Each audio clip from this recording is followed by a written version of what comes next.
드라마 같은 기적의 주인공 박순애 전도사님은 기도는 길어도 응답은 순간이다 라고 간증하시네요. 절대 희망 전해드립니다. 나는 매일 새벽 읍내에 있는 작은 개척교회에 나가 기도했다. 식모살이하며 배고프고 서러울 때 바다에 빠져 죽으려고 2번이나 자살 시도를 했지만 그때마다 하나님은 나를 살려내셨고 이제는 내 기도대로 엄마와 같이 살며 송아지도 키우게 해주신 게 너무나 감사해. 나도 하나님께 뭔가를 드리고 싶은데 제가 무엇을 드려야 하나님이 가장 기뻐하시는지요? 엎드려 기도했다. 울며 기도하는 내 가슴에 벅찬 감동으로 하나님의 말씀이 들려왔다. 딸아, 내가 너에게 원하는 것은 눈물의 기도니라. 너는 지금처럼 늘 내게 와서 기도하라. 그러면 내가 너의 삶을 인도하리라. 어느 날 새벽 목사님이 강단에서 울면서 엎드려 기도하시는 게 아닌가. 당시 교회는 건물을 임대하여 사용했는데 비워주고 나가야 하는 상황이 되어 목사님이 그렇게 울며 기도하신 것이다. 목사님은 특별 새벽 기도를 선포하시며 교회를 살리기 위해 전 교인이 건축원금을 하자고 말씀하셨다. 내 가슴은 대책 없는 감동에 벅찼다. 주님, 내가 최고 많이 드리고 싶어요. 주여, 이 낮고 가난한 저를 통해 하나님의 일을 이루어 주세요. 저는 가진 것이 아무것도 없지만 최고로 많이 드리기를 원합니다. 내가 섬기는 교회, 내가 사랑하는 교회를 살려주세요. 매일 새벽마다 온 예배당이 흔들리도록 고함치며 울어댔다. 저도 남들처럼 주님 앞에 좋은 것을 드리고 싶어요. 주님, 저를 사용해 주세요. 기적의 도구로 사용해 주세요. 저도 이번 기회에 최고 많이를 드리고 싶다고요. 그렇게 기도한 지 20일이 지난 어느 날 목사님이 나를 부르셨다. 내가 이런 말까지는 하지 않으려고 했는데 어지간해야 말이지. 교회 안에서 너 혼자만 기도하는 것도 아니고 다른 사람들이 시끄러워서 기도를 못하겠다고 하니 좀 조용히 기도하면 안 되겠냐? 빈털터리인 내가 강대상 앞에 찰싹 달라붙어 목사님보다 훨씬 더 큰 소리로 최고 많이를 외치고 있으니 목사님도 그런 기도는 실현 불가능한 지나친 기도라고 생각하신 모양이었다. 나는 서러워 핑그르르 눈물이 돌았다. 나는 다음 날 더욱 뜨겁게 기도했다. 저는 오직 능력의 주님만 바라보며 달려가오니 내게 응답하옵소서. 하나님이 살아계신 나의 하나님임을 보여주십시오. 그러던 어느 날 내 가슴에 불이 붙듯 뜨거워지더니 나지막한 음성이 들려왔다. 사랑하는 딸아, 내가 네 기도를 들었노라. 내가 너의 눈물을 보았노라. 나는 기쁨이 넘치고 감격에 겨워 집까지 뛰어오는 길에 발이 공중에 붕붕 뜨는 것 같았다. 그날 오후 누가 나를 찾아왔다. 박순애 씨 계십니까? 밖을 내다보니 60세쯤 되는 어르신이 서 계셨다. 내가 새벽 기도를 마치고 집에 돌아와 신문을 읽다가 박순애 씨의 글을 읽고 큰 감동을 받았습니다. 그래서 직접 만나뵈려고 여기까지 찾아왔습니다. 예? 제 글이 신문에요? 그분은 손에 들고 있던 신문을 내게 보여주었다. 내가 2달 전 투고한 글이 대구 매일신문에 실린 것이다. 나는 20살 때 청송감호소 재소자들 앞에 서서 내 살아온 이야기를 간증하며 정신교육 강사로 일한 적이 있었다. 그때 만난 재소자들 중에는 내복 한 벌 사주는 사람 없이 사는 딱한 형편들이 많았다. 하나님, 제가 저들에게 사랑을 베풀고 싶은데 저를 왜 이렇게 가난하게 만드셨어요? 어떻게 해야 저들을 도울 수 있을까요? 울면서 기도하는 가운데 지혜를 주셨다. 신문사에 이런 사연을 써서 보내면 누군가 글을 읽고 도와줄지도 몰라. 원고를 다 작성한 후 그 위에 손을 얹고 또 기도했다. 하나님, 이 원고가 쓰레기통으로 들어가지 않고 반드시 기사가 되어 많은 사람이 읽을 수 있도록 해주세요. 그리고는 내 원고가 실렸는지 날마다 살펴보았다. 하루, 이틀, 일주일을 기다렸지만 실리지 않았고 아침마다 금식하며 한 달을 기다려도 실리지 않아 포기했었다.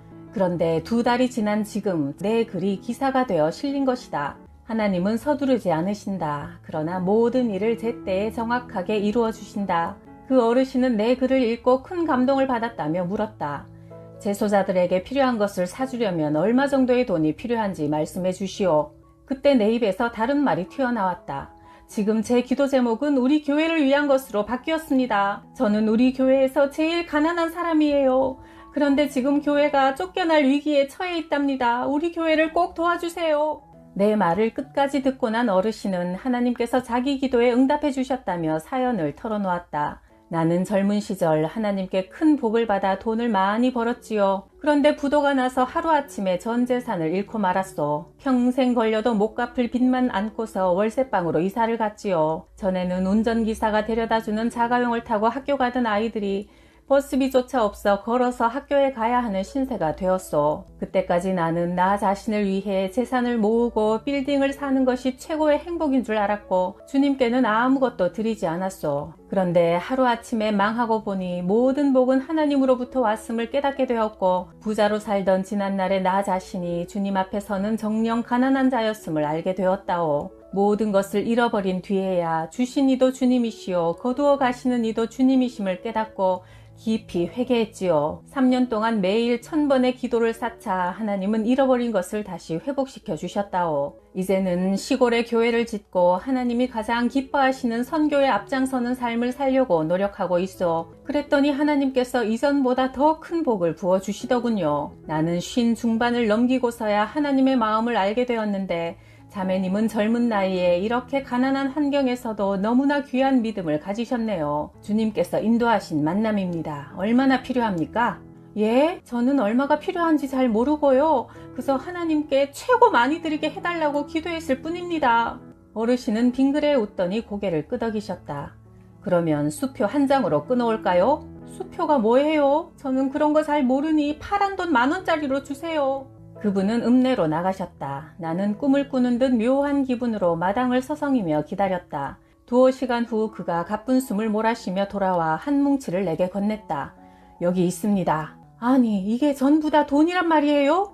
어르신이 건네주는 뭉치를 펼쳐보니 파란 10,000원짜리 돈다발이 잔뜩 들어있었다. 나는 태어나서 그렇게 많은 돈은 처음 보았다. 겁이 덜컥 났다. 이렇게 많이 달라고 한 적은 없어요. 저는 이 돈을 갚을 수 없어요. 두 팔이 덜덜 떨렸다. 갚지 않아도 됩니다. 주님이 갚아주실 겁니다. 그분은 점잖게 말씀했다. 이렇게 멋진 부자는 처음 보았다. 그럼 그냥 주시는 거란 말이에요? 주님이 주라고 하시네요. 감사합니다. 정말 감사합니다. 이 은혜를 평생 간직하겠어요. 나는 그 돈다발을 가슴에 꼭 품고 교회로 달려갔다. 주님, 이것이 꿈은 아니겠지요? 내 소원은 남들처럼 헌금 한번 실컷 해보는 것이었는데 하나님이 나 같은 사람의 소원도 들어주셨다. 목사님! 사택 현관문을 두드렸다. 그동안 초라한 산나물 보따리를 말없이 걸어놓고 돌아서며 눈물 지었던 지난날이 떠올랐다. 나를 보고 목사님은 깜짝 놀랐다. 무슨 일 있어요? 하나님이 이것을 주셨어요. 목사님은 보따리를 펼치고 시퍼런 돈뭉치를 보시더니 그 자리에 무릎을 꿇고 울며 회개 기도를 하시는 게 아닌가. 하나님 아버지, 제가 잘못했습니다. 하나님의 교회는 인간의 생각 안에 있는 것이 아니라 하나님의 계획 안에 있음을 알았습니다. 인간적으로 염려하고 하나님만을 온전히 바라보지 못한 저를 용서해 주소서. 이 가난한 딸을 통해 역사하신 주님을 제가 보았습니다. 목사님은 내 머리에 손을 얹고 간절히 기도해 주셨다. 주님 앞에 최고 많이 드리고 싶어서 그렇게 몸부림치던 이 딸의 눈물의 기도를 응답하신 하나님, 이 믿음을 축복하여 주옵소서. 하나님은 우리 교회의 최고 부자가 아니라 최고 가난한 나를 들어 역사하셨다. 기도는 길어도 응답은 순간이다. 어느 날 새벽 교회 바닥에 엎드려 기도하는데 창세기 12장 1, 2절 말씀이 가슴에 파고들었다. 너는 너의 본토 친척 아비집을 떠나 내가 너에게 지시할 땅으로 가라. 내가 너로 큰 민족을 이루고 너에게 복을 주어 네 이름을 창대케 하리니 너는 복의 근원이 되리라. 하나님, 제가 순종하겠습니다. 나를 보내소서. 눈물 콧물이 범벅되어 통곡을 쏟아냈다. 청송골짜기를 떠나 서울로 가기로 마음을 굳혔다. 하나님, 제 인생은 주님 것입니다. 나를 인도하소서. 나는 내 전 재산인 송아지를 팔아 그 돈을 하나님께 다 드리고 1989년 12월 27살에 서울로 왔다. 주머니 속에는 2만 원이 있었다. 언덕배기 신촌중앙교회가 보였다. 그 예배당으로 들어와 맨 앞 강단 아래 엎드려 기도했다. 주님, 이 교회에서 주일학교 교사가 되게 해주세요. 나처럼 불쌍한 아이들을 사랑해주는 선생님이 되고 싶어요. 단 한 명이라도 좋으니 저에게 아이들을 맡겨주세요. 이 한 가지 기도 제목을 놓고 새벽마다 큰 소리로 1시간씩 부르짖어 기도했다. 그렇게 기도한 지 한 달쯤 지나자 목사님이 나를 부르더니 주일 아침 9시까지 교회로 오라고 하셨다. 목사님은 나를 데리고 주일학교 부장선생님을 만나서 말했다. 경상도에서 이사온 자매인데 주일학교 교사가 되기를 뜨겁게 사모하여 끈질기게 기도하고 있으니 한반을 맡겨주세요.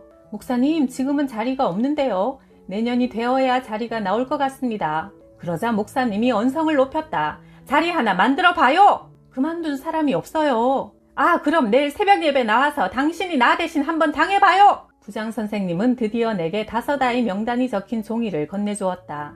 월급 30만 원을 아이들에게 아낌없이 쏟아붓자 우리 반은 급성장했다. 때로 나의 돈 씀씀이를 보며 어리석다고 비웃는 사람들도 있었다. 장래를 위해 돈을 모아야지 왜 그렇게 버는 대로 교회 아이들에게 다 갖다 써? 세상적인 눈으로 볼 때 나는 분명 바보였다. 그러나 인생의 축복은 인간적인 계산에 있는 것이 아니라 오직 하나님의 은혜에 있음을 나는 믿었다. 우리 반 아이들 중 2명이 아무리 가르쳐도 성경 구절 하나를 외우지 못했다. 옆에 있던 다른 아이들이 말했다. 선생님, 얘는 받아쓰기도 맨날 빵점 맞아요. 그래서 매일 교실 청소해요. 쟤는 책도 못 읽어요. 우리 반 꼴등이에요. 알아보니 가정 형편이 어려워 공부할 환경이 아니었다. 새벽에 기도하는 중 그 아이들에게 한글을 가르쳐주고 싶은 감동이 왔다. 하나님께서 성경을 쓰라는 지혜를 주셨다. 얘야, 걱정하지 마. 선생님이 공부 가르쳐 줄게. 그 아이를 꼭 안아주자 아이가 울먹이며 말했다. 우리 집에는 돈 없어요. 돈 안 줘도 돼. 당장 다음 날부터 2아이는 공책과 성경책을 가지고 내 방에 와서 창세기 1장 1절부터 소리내어 읽은 후 하루에 성경 3장씩을 썼다. 일주일이 지나 창세기 15장이 넘어갔다. 받아쓰기 100점이 나올 때까지 집에도 보내지 않고 밤 12시까지 지독하게 가르쳤다. 한 달 후 2아이가 와서 이렇게 말했다. 선생님, 저 80점 맞았어요. 저는 100점 맞았어요. 엄마가 잘했다고 1000원이나 줬어요. 다음 날 아이들의 엄마가 나를 찾아왔다. 선생님, 이제야 인사드리러 왔습니다. 글도 못 읽던 우리 아이가 선생님과 공부를 한 다음 실력이 얼마나 좋아졌는지 받아쓰기 100점을 다 맞았네요. 선생님께서 몇 시간씩 집중해서 가르쳐 주시니까 머리에 쏙쏙 들어오고 너무 재밌다고 합니다. 이제부터 본격적으로 우리 아이 과외를 부탁드릴게요. 제가 이렇게 과외비를 가지고 왔습니다. 4만 원씩 둘입니다. 계속 공부를 가르쳐 주십시오. 예? 과외요? 저는 한 번도 과외를 해본 적이 없어요. 제가 여기 오기 전에 선생님이 어떤 분일까 궁금했는데 와서 직접 뵈니 역시 선생님 눈빛에서 총기가 흐릅니다.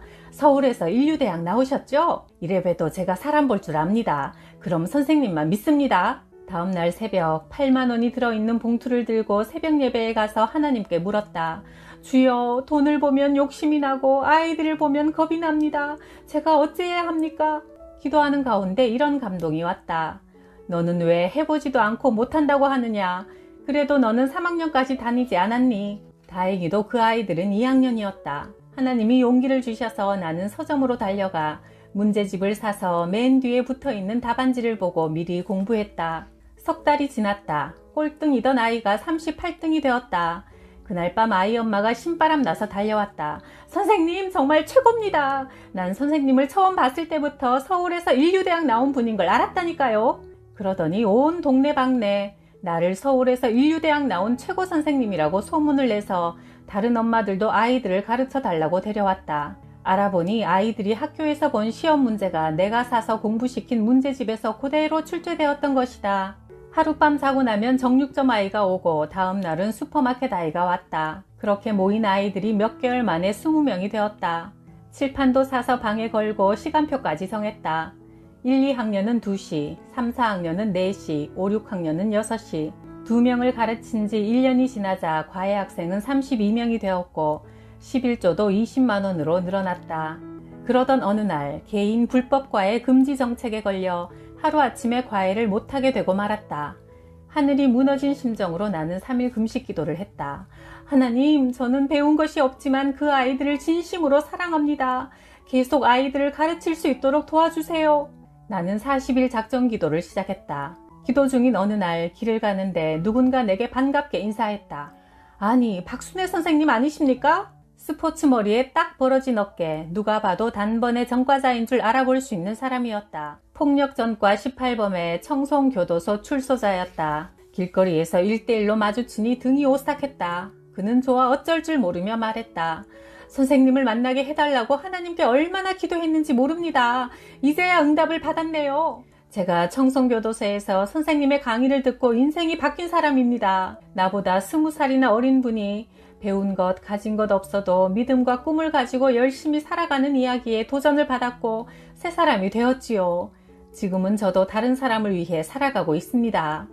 그러더니 갑자기 길에서 훌러덩 배를 걷었다. 배에는 제왕절개 수술 자국 같은 흉터가 보였다. 제가 신장을 기증한 자국입니다.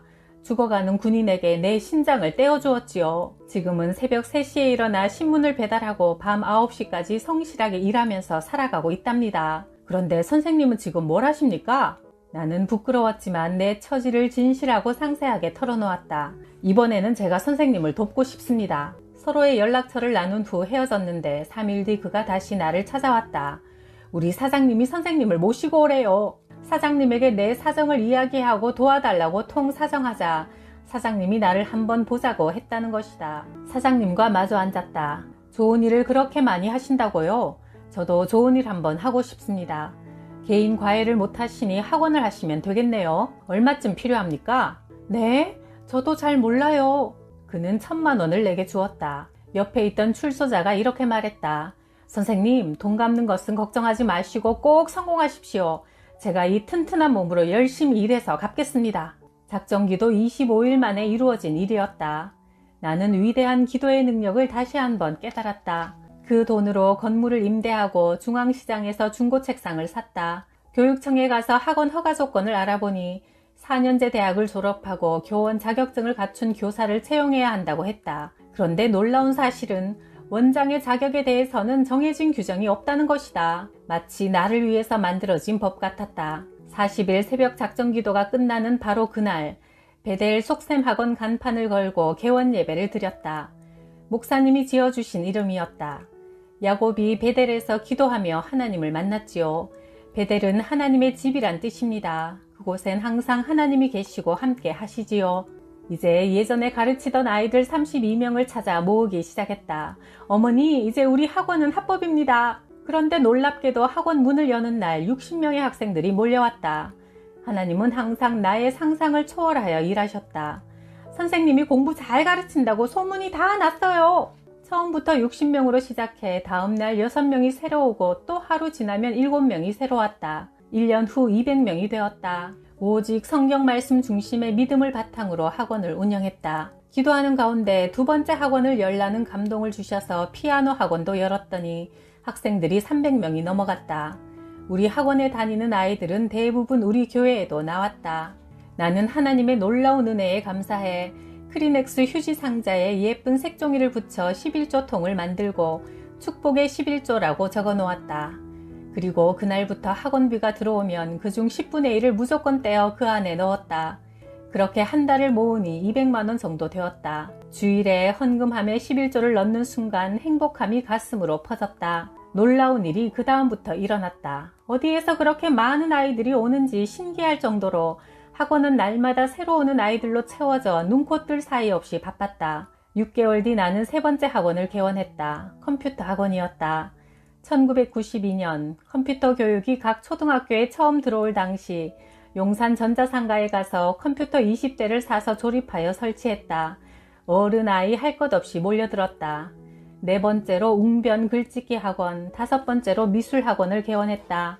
선생님이 10명이 넘었고 학원생도 500명이 넘었다. 나는 아무리 바빠도 하루도 빠짐없이 새벽마다 교회 제일 앞자리에서 기도했다. 감사와 찬양이 끊임없이 이어지던 어느 날 하나님은 학교 앞 넓은 땅을 보여주셨다. 새벽 기도를 마치고 여리고 작전으로 그 땅을 밟으면서 기도하기 시작했다. 그리고 때가 되었을 때 땅 주인을 찾아갔다. 이 땅을 제게 파십시오. 1994년 그 땅에 거대한 종합학원 빌딩 공사를 시작했다. 중고등학생을 위한 외국어 학원, 입시 학원과 태권도장, 유치원까지 한 건물로 들어오자 엄청난 인원이 모여들었다. 아침부터 밤 11시까지 학생들이 바글바글 했다. 전 재산인 송아지 판 돈을 하나님께 드리고 손에 2만 원 쥐고 서울에 올라온 지 6년 만에 하나님은 초등학교도 못 마친 나를 종합학원 원장으로 세워주셨다. 형편이 어려운 아이들에게는 무료로 다니게 했는데 그런 아이들만 해도 30, 40명이 되었다. 나는 다시 가까운 교도소에서 재소자들을 위한 정신교육 강의 봉사를 시작했다. 내가 힘들고 가난한 시절 청송교도소의 재소자들에게 꿈과 복음을 심어주었더니 훗날 내 인생의 위기 때 하나님께서 한 출소자를 만나게 하심으로 학원을 열 수 있는 기적 같은 물꼬를 열어주시지 않았는가. 나는 하나님이 기회 주실 때 힘껏 섬기고 베풀고 나누며 살아갈 것이다. 그것이 내 인생을 여기까지 인도하신 하나님이 기뻐하시고 나도 행복해지는 믿음의 삶이기 때문이다. 가난한 사람에게 은혜를 베푸는 것은 주님께 구워드리는 것이니 하나님께서 그 선행을 넉넉하게 갚아주신다. 잠언 19장 17절.